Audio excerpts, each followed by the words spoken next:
Welkom by dag 1 van week 1 van ons Eat One Reach One reeks. Ek is Marius en ek wil graag begin met 'n storie. Ek en Adele, toe ons so 'n jaar getroud was, het ons in so 'n ou antieke huis ingetrek. En ons hou baie van ou huise, so dit was vir ons 'n lekker geleentheid geweest. Maar saam met 'n ou huis kom ook 'n ou heining. En hierdie heining was glad nie meer in 'n goeie toestand nie. En ons geliefde reënhond Niels het maklik sy weg deur hierdie draad gevind in die aand as hy wou gaan rondloop het. So kort het ek in die tuin gaan rondloop en geroep, Niels, waar is jy? Maar Niels het natuurlik nie gekom nie, want Niels was weg gewees en ek moes hom gaan soek het.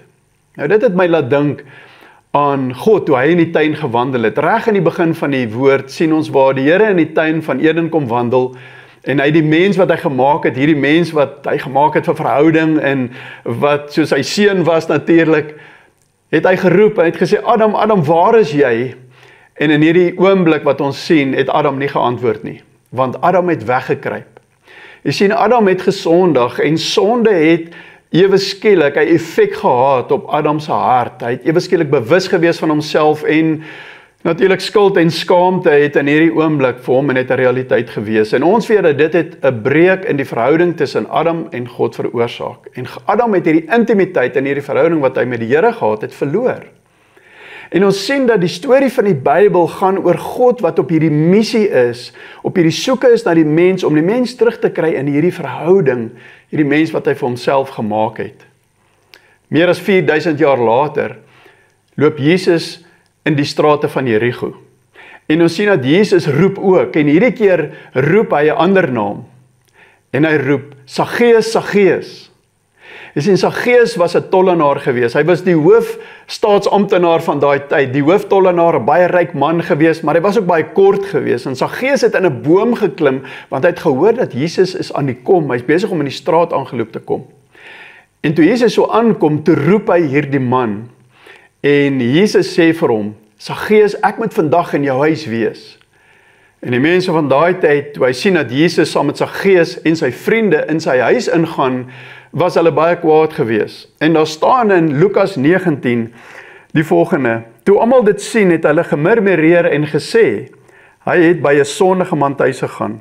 Maar Saggeus het gaan staan en na die Here gesê, kyk, die helfte van my goed gee ek vir die armes. En as ek van iemand iets afgepers het, gee ek dit 4-dubbel terug. Toe sê Jesus aan hom, vandag het daar redding vir hierdie huis gekom, aangesien hierdie man ook 'n seun van Abraham is.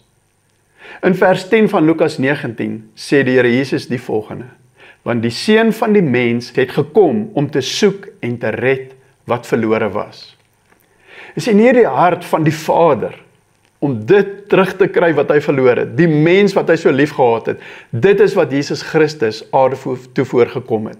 Dis hierdie hart wat hy kom uitleef het, toe hy by 'n sondige man ingegaan het, en hy saam met hom fees gevier het. Jy sien, die Here het aarde toe gekom, om deel te word van die mens se lewe, om te kom na die mens toe wat hy verloor het. En wanneer ek en jy hierdie hart optel van die Here, hierdie hart wat kom sê dat my genade, my liefde vir die mens is so groot dat ek my seun stuur en dat my seun kom gee sy lewe en hy staan op en hy het dit moontlik gemaak dat mense weer in hierdie verhouding herstel kan word. Dan raak dit my in jou hart aan. En ek en jy as die kerk van die Here wil ook toelaat dat God kom en in ons hart kom praat. En ons kom aanraak met sy liefde vir mense wat verlore is. En nou praat ons nie net van mense wat nog nooit hulle hart van die Here gegee het nie. Ons praat van mense wat dalk nie in 'n verhouding met Jesus leef nie. Sien, baie mense is ook dalk deel van die kerk, woonkerk by, maar hulle is nie in 'n verhouding met die Here nie. En ons wil toelaat dat die Here ons hart kom aanraak, sodat ons mense kan help om in hierdie verhouding herstel te word. Ek nooi jou om in hierdie 3 weke saam met ons te reis en toe te laat dat die Here jou hart kom inspireer.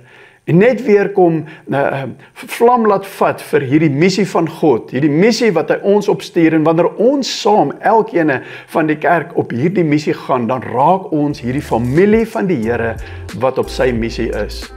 So ek wil jou nooi om tyd te prioritiseer elke dag, om deur die materiaal te gaan en die video's te kyk, hierdie kort video's wat ons spesiaal vir jou maak. En kom ons reis saam en ons wees deel van hierdie roeping om each one reach one uit te leef.